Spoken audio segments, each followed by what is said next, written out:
মধ্যরাতে সচিবালয়ে ভয়াবহ আগুন, নিয়ন্ত্রণে কাজ করছে ফায়ার সার্ভিসের ১৯ ইউনিট। এক দমকল কর্মী নিহত, উদ্ধার সহায়তায় সেনাবাহিনী, বিজিবি, র্যাব, পুলিশ।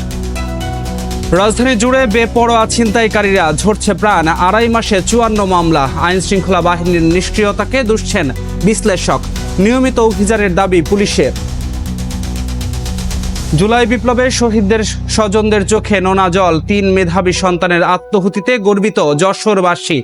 হতাহতদের পরিবারকে রাষ্ট্রীয় সহযোগিতা দেওয়ার আশ্বাস।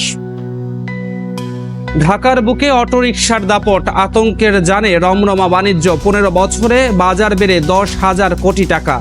নীতিমালা করা সহ সংস্কারমূলক পদক্ষেপের পরামর্শ। এবং কাজাখস্তানে বিমান বিধ্বস্তের ঘটনায় নিহত বেড়ে ৩৮, জীবিত উদ্ধার ২৯ জন হাসপাতালে। নিহতদের পরিচয় নিশ্চিতে চলছে পরীক্ষা নিরীক্ষা।